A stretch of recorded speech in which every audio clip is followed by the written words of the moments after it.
5 حكام قتلهم أقرب الناس ليهم. تخيل إن أخطر عدو للحاكم ما يكونش جيش معادي ولا دولة منافسة، لكن يكون أقرب الناس ليه. التاريخ مليان حكام وصلوا للقمة، لكن نهايتهم كانت صادمة، لأن اللي قتلهم كانوا أصحابهم أو عيلتهم أو حتى خدامهم. في الحلقة دي هنتكلم عن 5 حكام انتهت حياتهم بسبب خيانة المقربين، خيانة داخل القصر الملكي. نبدأ مع الفرعون رمسيس الثالث. رمسيس الثالث كان واحد من أقوى ملوك مصر القديمة، وحكم في القرن الثاني عشر قبل الميلاد. لكن في أواخر حكمه حصلت مؤامرة خطيرة داخل القصر. اللي خطط للمؤامرة كانت زوجته الثانوية الملكة تي. الملكة أرادت أن يصل ابنها للعرش بدل ولي العهد، فبدأت تخطط لقتل الفرعون بمساعدة مجموعة من الحراس والموظفين في القصر. القضية دي اتسجلت في وثيقة تاريخية شهيرة اسمها بردية تورين القضائية. ولسنوات طويلة المؤرخين كانوا مختلفين، هل نجحت المؤامرة فعلا؟ الإجابة ظهرت سنة 2012 لما العلماء فحصوا مومياء رمسيس الثالث. النتيجة كانت صادمة، تم اكتشاف جرح عميق في رقبته، وده أكد إن الفرعون بالفعل قتل نتيجة هذه المؤامرة. 2. أشهر اغتيال في التاريخ. الحاكم الثاني هو القائد الروماني الشهير يوليوس قيصر. قيصر كان أقوى رجل في روما بعد سلسلة من الانتصارات العسكرية، لكن بعض أعضاء مجلس الشيوخ خافوا من نفوذه المتزايد، وخافوا إنه يتحول إلى ملك يحكم روما لوحده، فبدأوا يخططوا لاغتياله. المفاجأة إن قائد المؤامرة كان صديقه المقرب ماركوس بارتروس.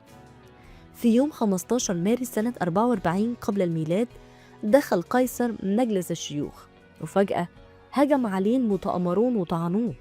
تعرض قيصر لأكثر من 20 طعنة، ويقال إن آخر كلماته عندما رأى بورتروس كانت "حتى أنت يا بورتروس". وأصبحت هذه الجملة واحدة من أشهر عبارات الخيانة في التاريخ. حاكم مصر الذي قتله خادمه. الشخصية الثالثة هي حاكم مصر خيمروي ابن أحمد ابن طولون. خيمروي كان ابن مؤسس الدولة الطولونية أحمد ابن طولون، وتولى الحكم وهو شاب صغير. خلال حكمه توسعت الدولة بشكل كبير وأصبحت قوية، لكن خيمروي اشتهر أيضاً بالبذخ الشديد والإنفاق الضخم. وفي سنة 886 ميلادياً كان موجود في قصره في دمشق، وفي ليلة من الليالي حدثت الصدمة، تم اغتياله داخل غرفته.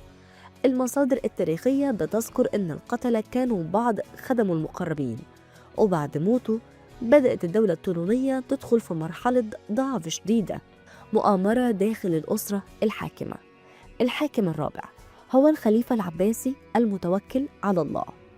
المتوكل كان من أقوى الخلفاء العباسيين في القرن التاسع الميلادي، لكن في عهده زاد نفوذ القادة الأتراك داخل الجيش، وبدأت العلاقة بينهم تتوتر. من سنة 861 ميلادياً اقتحم مجموعة من الجنود قصر الخليفة وقاموا بقتله داخل القصر.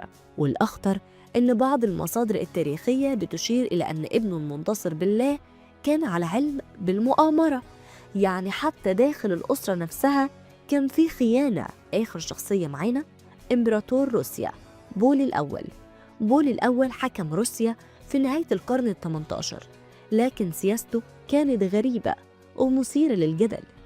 الكثير من النبلاء والضباط كانوا غير راضيين عن حكمه، وفي سنة 1801 قرروا إنهاء حكمه بالقوة.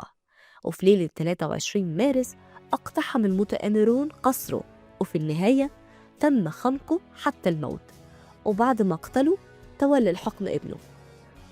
التاريخ بيعلمنا إن السلطة ليست دائماً الخطر الأكبر على الحاكم، لكن الخطر الحقيقي ممكن يكون من أقرب الناس ليك، أصدقاء، عيلة، أو حتى خدم داخل القصر.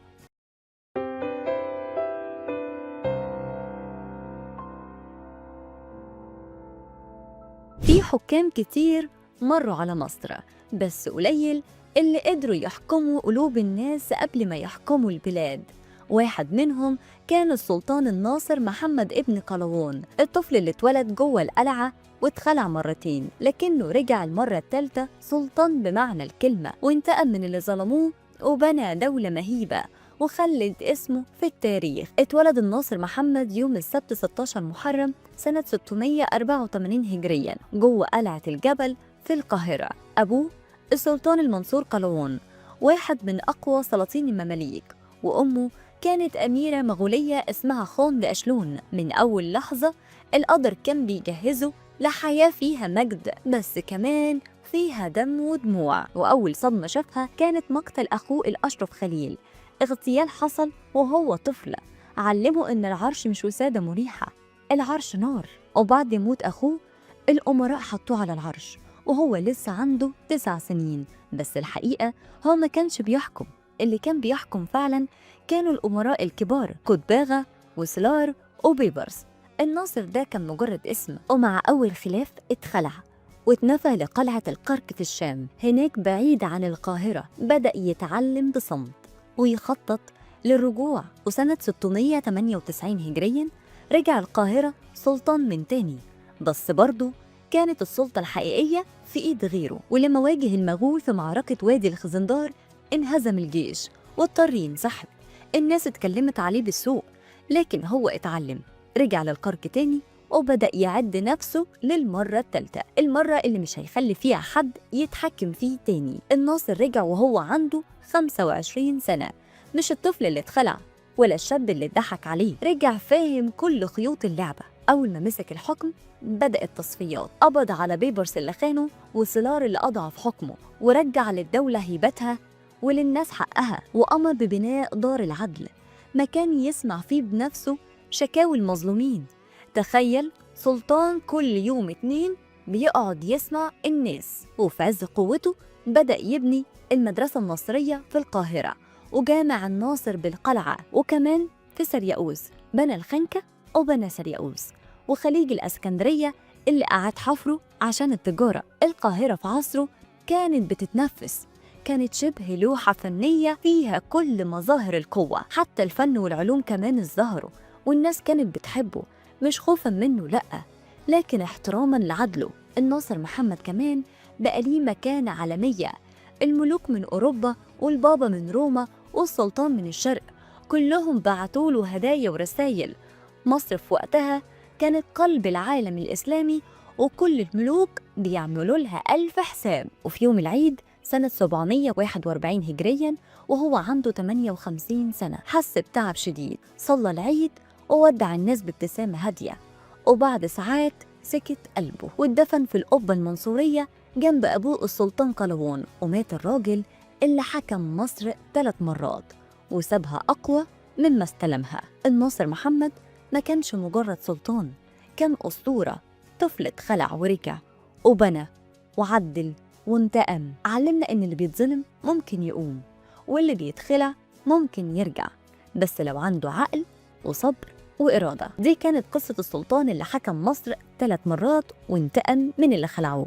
لو حبيتوا القصة ما تنسوش تعملوا لايك وسبسكرايب واكتبوا لنا رأيكم في الكومنتات، واستنونا في الحلقة الجاية من سلاطين مصر. أهلا بيكم في درس تاريخ، بس النهاردة مش هنحكي حكاية عادية، النهاردة هنسافر لأكتر من 1000 سنة ورا، لحظة قلبت موازين القوة في العالم الإسلامي، لحظة دخول الفاطميين مصر وبداية صفحة جديدة في تاريخها، لحظة ميلاد مدينة، بس مش أي مدينة، دي القاهرة اللي لسه واقفة على رجليها لحد النهاردة. بس قبل ما ندخل على الحدث الكبير لازم نسأل مين هم الفاطميين وإزاي ظهروا وإزاي قدروا يوصلوا لمصر. الحكاية بدأت في مكان بعيد جدا عن النيل في جبال المغرب، ومن هناك انطلقت شرارة حلم كبير، حلم اسمه الدولة الفاطمية. الفاطميين كانوا فرع من الشيعة، بالتحديد من الطائفة الإسماعيلية، وكانوا شايفين أن الحكم والخلافة لازم تكون من نسل فاطمة الزهراء بنت النبي محمد. الدعوة الفاطمية بدأت في المغرب، وكان اللي قادها واحد اسمه أبو عبد الله الشيعي، وبعد سنين من التنظيم السري والتحضير قدروا يسقطوا دولة اسمها الأغلبة، وأعلنوا قيام الدولة الفاطمية سنة 909 ميلاديا. أول خليفة فاطمي كان اسمه عبيد الله المهدي، وقالوا انه من نسل فاطمة الزهراء. بس على فكرة في ناس كتير شككوا في نسبه ده وقالوا انه ادعى ده عشان يبرر الحكم. المهم الفاطميين اتوسعوا، ومع الوقت بقت عيونهم على مصر، لان مصر كانت قلب العالم الاسلامي، ولو سيطروا عليها يبقى الطريق مفتوح للشام والحجاز حتى الخلافة العباسية نفسها. وسنة 969 الخليفة الفاطمي المعز لدين الله بعت جيش بقيادة واحد عبقري اسمه جوهر الصقلي. جوهر دخل مصر من غير مقاومة كبيرة، لأن وقتها مصر كانت تحت حكم الإخشيديين وكانوا ضعاف ومفككين. وأول ما دخل قال احنا مش هنقعد في الفسطاط ولا القطائع، احنا هنبني مدينة جديدة خالص. وفعلا بدأ يبني القاهرة، وكان اسمها في الأول القاهرة المعز نسبة للخليفة المعز لدين الله. وبنى كمان جامع جديد، الجامع الأزهر. والأزهر وقتها ما كانش زي دلوقتي، كان مركز لنشر المذهب الشيعي الإسماعيلي، يعني زي جامعة عقائدية. بس مع الوقت بعد ما الدولة الفاطمية وقعت الأزهر اتحول لمركز سني، وبقى من أهم المؤسسات الدينية في العالم الإسلامي. خلينا نروح لجوهر الصقلي. جوهر الصقلي ما كانش مجرد قائد عسكري، ده كان إداري شاطر جدا، قدر يأمن مصر، يبني القاهرة، ينظم شؤون الدولة، ويمهد الطريق لحكم فاطمي طويل. ومن القاهرة بقت مصر هي عاصمة الدولة الفاطمية الجديدة بعد ما كانت في المهدية بتونس. الفاطميين كانوا مختلفين شوية، كان عندهم طقوس خاصة ومعتقدات مش دايما مفهومة لعامة الناس، بس بصراحة ما نقدرش ننكر انهم ساهموا في نهضة علمية وثقافية كبيرة، وده اللي هنحكيه في الحلقات اللي جاية. بس زي ما كان ليهم مجد برضو كان ليهم نهاية مأساوية.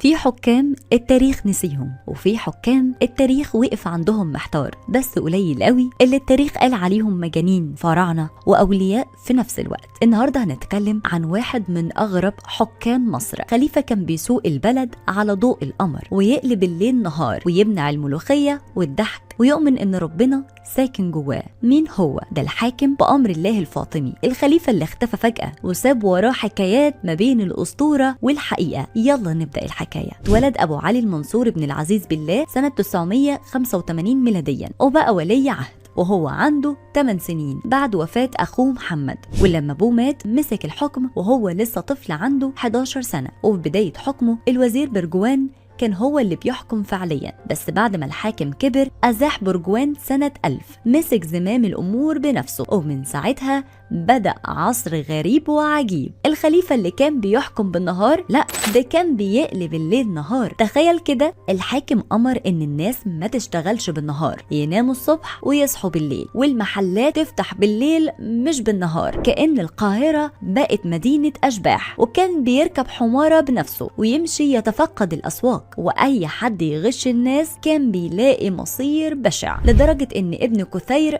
بيقول إنه كان بيؤمر عبده مسعود يعاقب الغشاشين بالفاحشة العظمى قدام الناس. الملوخية لا، ممنوعة. والله الحاكم منع الملوخية عشان معاوية ابن أبي سفيان كان بيحبها، وكمان منع الجرجير عشان السيدة عائشة كانت بتفضله، وكأن الأكل بقى بيخضع للولاء السياسي. ده حتى القرموط اتمنع، والمزارعين اتمنعوا من ذبح البقر وزراعة العنب، والنبيذ اتلغى تماما. وكمان أمر بقتل الكلاب في الشوارع عشان نباحهم كان بيضايقوا، ونهب مدينة الفسطاط بالكامل. كمان ما كانش بيحب الستات تمشي في الشارع من غير مرافق، حظر خروجهم من بيوتهم من غير إذن، ولا يمشوا ورا جنازة، ولا حتى يكشفوا وشوشهم. الحاكم بأمر الله كان متناقض جدا، مرة يضطهد أهل الذمة ويهدم الكنائس ويمنعهم من دخول الحمامات العامة، ويجبرهم يلبسوا علامات تميزهم زي الصلبان الخشب أو قلادات العجل. بالنسبة لليهود حتى اللغة القبطية اتمنعت، واللي بيتكلم بيها كان ممكن يتقطع لسانه، لكن فجأة تلاقيه بيبني مساجد ويوزع أكل وقت المجاعات ويدعم العلماء والشعراء ويبني دار العلم اللي كانت بمثابة جامعة في قلب القاهرة. في آخر سنين حكمه بدأ يقتنع بأفكار بعض الدعاة الإسماعيليين اللي قالوا عليه إنه تجسيد للإله، ومن هنا بدأت تتكون طائفة جديدة، الطائفة الدرزية، وبدأ الناس دول ينشروا تعاليمهم، ومن أشهرهم حمزة بن علي ومحمد الدرزي. وفي ليلة من الليالي سنة 1021 خرج الحاكم في نزهة على تلال المقطم، بس مرجعش تاني. مفيش غير حماره وثيابه اللي لقوها متلطخة بالدم. في ناس قالت أخته ست الملك هي اللي خلصت عليه، وناس تانية قالت لا ده اختفى وهيرجع تاني. بس الحاكم بأمر الله عمل إنجازات كتير برضو. كان من أهم إنجازاته الثقافية تأسيس دار الحكمة سنة 1005 كمركز للعلم والمعرفة، وأنشأ مكتبة ضخمة جمعت آلاف المخطوطات. كمان دعم التعليم للعامة وليس النخبة فقط، وبنى مساجد عديدة أشهرها الحاكم بأمر الله. إرثه التاريخي هو يعتبر آخر الخلفاء الفاطميين الأقوياء، شخصية متناقضة بين القسوة والإنجازات، مؤسس الطائفة الدرزية اللي ما زالت موجودة، ترك أثرا معماريا كبيرا في القاهرة، نموذج للاستبداد الديني في التاريخ الإسلامي. الحاكم بأمر الله ما كانش مجرد حاكم، ده كان ظاهرة، لغز، علامة استفهام كبيرة في سطر التاريخ الإسلامي. اتحب واتكره، اتوصف بالعدل والجنون، لكنه ساب بصمة محدش يقدر يمسحها. اختفى فجأة وساب مصر ما بين لعنة الحكم ونور العلم، وصدى الآذان في جامع لسه شايل اسمه لحد النهاردة. ودي كانت حكاية أغرب خليفة شافته القاهرة، الحاكم بأمر الله. التاريخ المصري مليان حكايات، منها اللي انتقل من جيل لجيل، ومنها اللي لسه لحد النهاردة بيخلينا نقول ياه هو ده كان بيحصل زمان. ومن أكتر الحكايات اللي فضلت تتقال في مصر خصوصا في عهد الفاطميين حكاية ست الملك. ست الملك دي كانت أميرة فاطمية، أخت الحاكم بأمر الله الكبيرة، وبنت الخليفة العزيز بالله الفاطمي. كانت ست قوية عندها شخصية، ورأيها كان مسموع مش بس عند أبوها، لأ ده كمان عند أخوها الحاكم. المفاجأة بقى إن والدتها كانت مسيحية على مذهب الروم الأرثوذكس، وكانت ست الملك من الناس القليلين اللي ليهم كلمة كبيرة في القصر، لدرجة إن أبوها عين أخوها مطران على القدس. يعني العيلة كلها كانت ماسكة في الحكم والدين من ناحيتين. اتولدت في المغرب وجت مصر مع والدها لما جمع جدها المعز لدين الله، وفضلت عايشة في القصر الفاطمي في قلب القاهرة. كانت ست الملك معروفة بالرزانة وعندها حزم يخلي أي حد يفكر مليون مرة قبل ما يعارضها. والدها كان بيستشيرها في أمور الدولة كأنها وزير من ورا الستار، لكن لما والدها توفى وأخوها الحاكم بأمر الله مسك الحكم وهو لسه صغير، بقت البلد في ايد الوزير برجوان. ست الملك حاولت تنصح اخوها وتوجهه، بس هو كان دايما عنيد، ومع الوقت بدأ يضيق عليها الخناق ويبعدها لحد ما بقت شبه محبوسة في قصرها، لكنها كانت بتراقب كل حاجة وبتتصرف من بعيد. الغريب بقى ان الحاكم بدأ ينشر عنها شائعات، يقول انها مش محترمة، وده كله علشان يقلل من شأنها قدام الناس. بس الحقيقة انها كانت اطهر وانضف من كل الكلام اللي اتقال ده، وكل اللي عمله كان محاولة علشان يبعدها عن السلطة. وفي ليلة خرج الحاكم بأمر الله لوحده يلف حوالين جبل المقطم على حصانه ومرجعش. الناس اتلخبطت والدنيا اتقلبت، واتقال ان ست الملك هي اللي كانت ورا اختفائه، وانه اتقتل بأمر منها. روايات كتير اتقالت، بس المؤكد ان جثته مش موجودة وان الموضوع اتلم بسرعة. ست الملك وقتها مسكت زمام الامور ورتبت كل حاجة في السر، لحد ما في اليوم السابع من اختفاء الحاكم خرج من القصر ولد صغير لابس لبس الملك ابن الحاكم، واسمه الظاهر لإعزاز دين الله. الناس كلها وافقت عليه، وكان عمره وقتها لسه ما كملش 17 سنة. واللي ما حدش يعرفه ان كل خطوة خطاها كانت بإشارة من عمته ست الملك. فضلت هي تحكم من ورا الستار وتصحح الغلط اللي عمله أخوها. ست الملك عملت إصلاحات حديدية قوية جدا. أول ما مسكت عملت حاجات خلت الشعب يهتف باسمها، لغت كل قوانين الحاكم العجيبة، ورجعت الحرية للستات يخرجوا ويعيشوا حياتهم، وفتحت بيوت العبادة لليهود والمسيحيين من تاني، وقضت على تمرد الدروز في مصر وخلتهم يهربوا للبنان. وكان ليها جيش خاص من المماليك الأتراك بينفذوا أوامرها بس. وعشان تأمن الدولة من بره بعتت هدايا غالية جدا للإمبراطور البيزنطي، منها ساعة مائية نادرة. وبعد سنين من حكمها ست الملك ماتت فجأة سنة 1023. في ناس قالوا ماتت بمرض، وناس تانية قالوا لأ دي اتسممت من أنصار الحاكم اللي كانوا عايزين ينتقموا، واتدفنت في قصرها اللي كان قريب من الجامع الأزهر. لكن القصر ده اتدمر بعدين في العصر الأيوبي ومكانه ما بقاش معروف. ست الملك كانت حالة نادرة، ست في زمن صعب قدرت تحكم بعقلها وتصلح اللي أفسده أخوها، وتثبت إن الست لما تمسك زمام الأمور تعرف توازن ما بين الحزم والعدل. حكاية ست الملك مش بس حكاية امرأة قوية، دي حكاية سياسة ودهاء وقدرة غير عادية على إدارة الأمور من وراء الستار. المستنصر بالله الخليفة اللي حكم مصر وهو طفل وعاش بين العظمة والكارثة. في تاريخنا الإسلامي كان في شخصية كبيرة من أمتع وأغرب الشخصيات اللي مروا على حكم الدولة الفاطمية. المستنصر بالله الخليفة اللي حكم أطول فترة في تاريخ الفاطميين، تولى الخلافة وهو صغير وكان دوره كبير في فترة من أكبر التحديات اللي واجهتها الدولة. هل كان شخصية قوية في بدايات حكمه؟ إزاي قدر يواجه المجاعات والاضطرابات؟ النهاردة هنتكلم عن مسيرة هذا الخليفة الفريد، وهنكتشف مع بعض أهم اللحظات في حكمه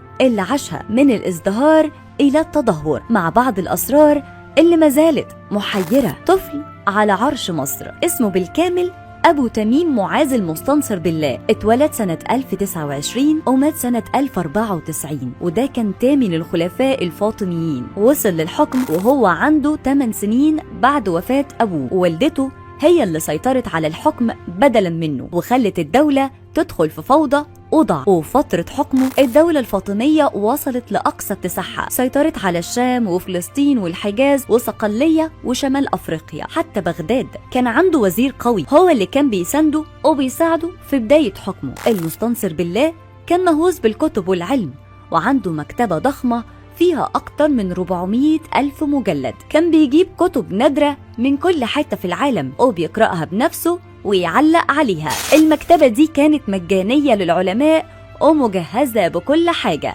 تخليهم يشتغلوا بتركيز، لدرجة إنه منع الخمر في الأندلس وأمر بقطع كل أشجار العنب عشان يوقف انتشارها. وبعد ما مات وزيره، أمه اللي سيطرت على الحكم وبدأت تسبب الفوضى، عزلت الوزراء الأكفاء وخلت الجيش يتحول لعصابات متحاربة. الشدة المستنصرية كانت مجاعة رهيبة استمرت 7 سنين، ودي تعتبر أسوأ مجاعة في تاريخ مصر من 1065 ل 1071، والسبب الرئيسي كان نقصان مياه النيل بشكل مخيف، واللي خلى المحاصيل تتدمر، وجت معاها أمراض وأوبئة زي الطاعون قتل آلاف الناس يوميا، لحد ما الشوارع بقت فاضية ومحدش يقدر يزرع ولا حتى يبيع. الأسعار وصلت لسعر مجنون، رغيف العيش بقى ب15 دينار، وده كان مبلغ ضخم وقتها. البيضة الواحدة بقت ب10 قراريط، ومية الشرب بقت بدينار.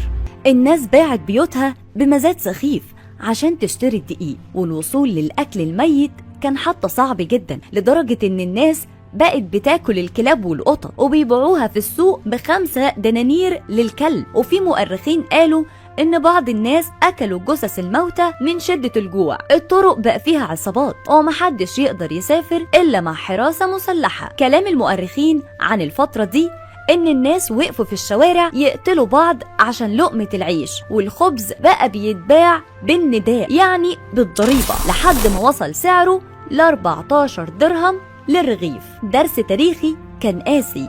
الشدة المستنصرية دي كانت تحذير صارخ من إهمال الزراعة والإدارة، ونتيجتها كانت موت مئات الآلاف وانهيار الاقتصاد وسقوط الدولة الفاطمية شيئا فشيئا. فترة زي دي بتثبت إن الجوع ممكن يدمر حضارة كاملة وتبقى ذكرى، لدرجة إن المستنصر بالله وقتها باع كل أملاكه عشان ينقذ البلد، لكن مفيش فايدة. في الآخر المستنصر استعان ببدر الجمالي، قائد عسكري قوي من عتها. بدر الجمالي ضبط الأمن ورجع هيبة الدولة، لكن الضرر كان كبير جدا، وفي النهاية تراجعت الدولة الفاطمية بعد اللي حصل، بدأت تضعف وتتفكك، والمستنصر مات سنة 1094 وخلفه ابنه المؤيد بالله، لكن العصر الذهبي انتهى.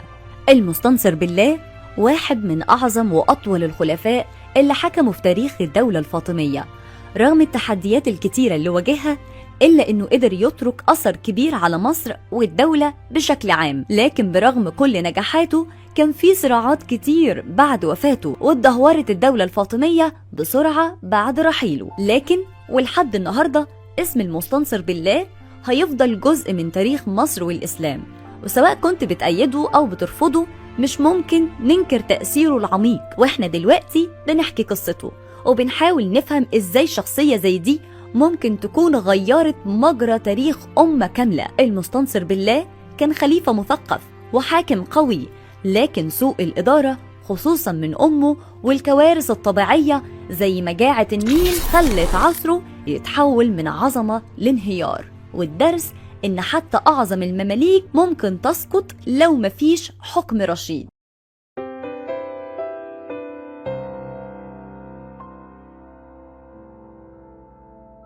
اللي يعرف أسيوط النهاردة لازم يعرف إنها مش بس محافظة في قلب الصعيد، دي حكاية ممتدة من آلاف السنين، من وقت ما كانت عاصمة فرعونية لحد ما بقت قلعة مقاومة في وش الإنجليز، من سقوة الفرعونية لثورة 19.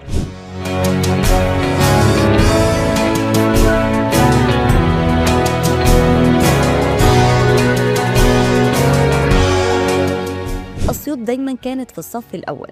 تعالوا نرجع بالزمن ونشوف ازاي الأرض دي كتبت اسمها بحروف من نار في تاريخ مصر. من آلاف السنين وتحديدا في عصر الفراعنة كان اسمها سقوة، يعني الحارس، وكانت فعلا حارس لصعيد مصر. أسيوط كانت عاصمة للإقليم ال13، حكامها كانوا شبه فراعنة، عندهم قصور وجيوش ونفوذ، وشهدت حضارات بدائية عظيمة زي حضارة البداري ودير تاسا، وناس شغالة في الزراعة وصناعة الفخار والزيانات من الحلي. وفي عصر الدولة الحديثة لما الهكسوس احتلوا شمال مصر، أسيوط وقفت مع طيبة وقالت لا للغزاة. يعني من زمان الصعيد ما بيقبلش الاحتلال. عدت السنين وجت أيام الاحتلال الإنجليزي، والظلم كان ليه شكل جديد، تسعيرة جبرية على محاصيل الفلاحين. الناس كانت بتجلد وبتهان، وقرى كاملة اتحرقت زي قرية الكوم بعد ما واحد من ولادها اسمه نور الدين بومبا قتل مفتش بريطاني.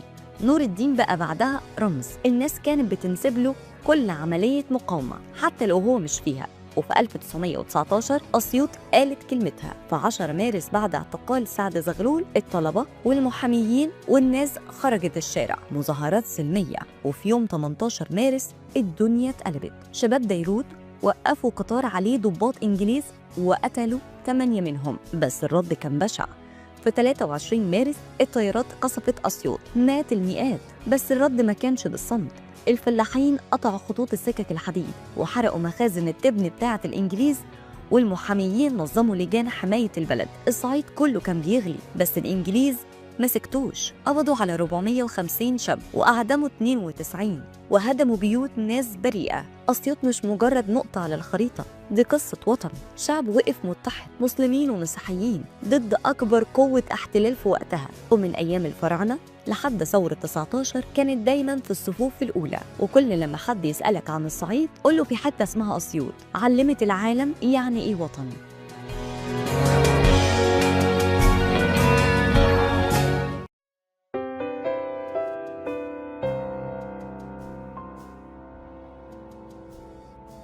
في حكايات في التاريخ بتبدأ من تحت الصفر بس بتوصل للسماء. حكاية السلطان ده بدأت من سوق العبيد، لكن النهاية عرش مصر والشام، وسلالة حكمت قرن كامل. النهاردة هنحكي لكم عن المنصور سيف الدين قلاوون، المملوك اللي عرف ازاي يحكم من غير ما يسفك نقطة دم. قلاوون اتباع وهو صغير في سوق العبيد ب1000 دينار، مبلغ خرافي وقتها، ومن هنا جه لقبه قلاوون الألفي. اتربى في وسط المماليك واتدرب واتعلم وتشكل في بلاط الحكم، بس اللي ميزه عن غيره دهائه، تخطيطه، صبره الطويل. في عهد الظاهر بيبرس بدأ يلمع نجمه. بيبرس اتقرب له جدا وحتى اتجوز ابنه من بنات قلاوون، بس لما الحكم اتلخبط وابن بيبرس اتنحى، قلاوون ما استعجلش العرش، رشح طفل صغير للحكم وقال أنا أتابكه، يعني القائد الفعلي. ومن هنا بدأ ينهي خصومة واحد ورا التاني من غير ما يفتح سيفه. شوية بشوية بقى هو السلطان الحقيقي من غير ما يضرب طلقة. ومن هنا بدأ عهد جديد، مش بس ليه لكن لسلالة كاملة من بعده. لما حس ان ولاء المماليك الظاهرية ليه ضعيف، جاب مماليك شركس جداد رباهم بنفسه، ومنهم بدأ عصر المماليك البرجية. بس قلاوون ما كانش حاكم مكتب، ده نزل معارك بنفسه،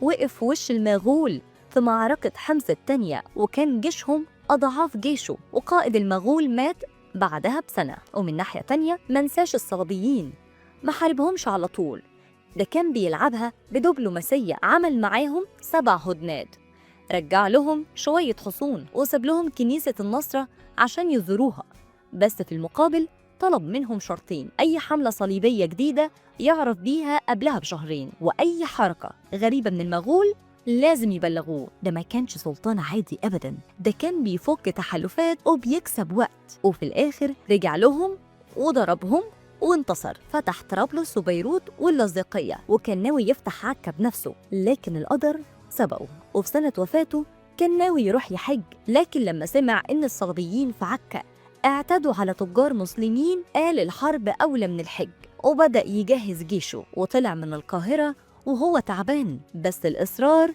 كان أقوى من الألم. وفي الطريق صحته تعبت أكتر، وفي يوم 6 ذو القعدة سنة 689 هجرياً اتوفى السلطان قلاوون، واتدفن في مدرسته اللي بناها في شارع المعز اللي لسه واقفة لحد النهاردة. المنصور قلاوون مش بس سلطان قوي، ده عبقري حكم وفنان سياسة ورجل دولة بكل ما تحمله الكلمة من معنى، من عبد لسلطان لصانع سلالة.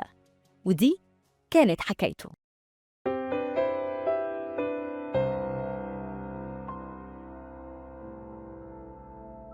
عارف إن في خليفة فاطمي حكم مصر وفتح الشام وبنى قصور واهتم بالعلم، بس اللي مش ناس كتير تعرفه إن الستات في حياته كان ليهم تأثير أكبر من أي وزير. خليفة حارب الروم وواجه القرامطة وبنى مكتبة كانت من أعظم مكتبات العالم الإسلامي، بس في الآخر مات وهو طالع يحارب ولسه ناوي يكمل المشوار. هنتكلم عن العزيز بالله، خامس الخلفاء الفاطميين، الراجل اللي كان عايش وسط الذهب لكن مات وسط نار الحرب. العزيز بالله اتولد سنة 955 ميلادياً في المهدية، ولما استلم الحكم بعد وفاة أبوه المعز لدين الله كانت مصر لسه جديدة في حضن الفاطميين. بس في عهد العزيز بقى للدولة شكل تاني خالص. أول حاجة عملها ابتكر منصب ما كانش موجود قبل كده، الوزير، وأول وزير اتعين كان يعقوب ابن قلس، الراجل اللي ساعد في تنظيم الدولة وإدارتها بشكل جيد. قطع الخطبة للخليفة العباسي في اليمن وأعلنها باسمه هو في رسالة واضحة: الفاطميين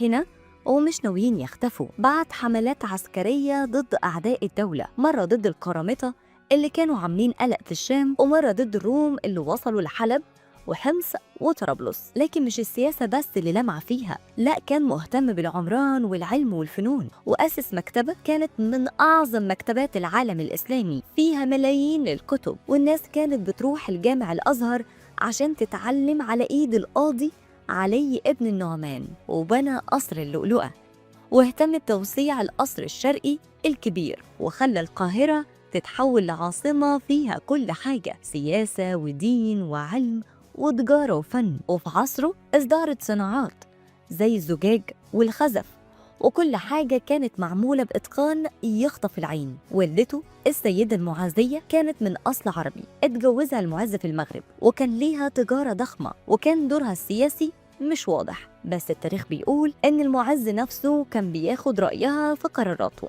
أما مراته السيدة العزيزية فدي كانت قصة تانية خالص، كانت مسيحية، وأثرها على العزيز كان واضح جدا، لدرجة إنه رفع إخواتها لأعلى المناصب الدينية. وست الملك بنته وأخت الحاكم بأمر الله كانت عايشة في قصر لوحدها، وعندها أراضي وجواهر تكفي مملكة بحالها. ملك الروم دخل حلب ووصل لحد طرابلس، والعزيز قرر يرد، فتح الخزائن وجهز أسطولين، واحد اتحرق قبل ما يطلع والتاني غرق بسبب رياح قوية جدا. ورغم كده العزيز ما استسلمش وخرج بنفسه على رأس الجيش، لكن المرض كان ليه رأي تاني، مات وهو في الطريق في بلبيس قبل ما يشوف الحرب اللي جاهز ليها بكل قوته، ومات وهو عنده 44 سنة، لكن ساب وراه حضارة وبلد متقدمة وستات كانوا بيحكموا من ورا الستار. العزيز بالله ما كانش بس خليفة، ده كان فنان في السياسة والعلم والعمران. وسواء حبيت التاريخ أو لا، أكيد هتفتكر دايما إن في وقت من الأوقات مصر اتبنت بإيد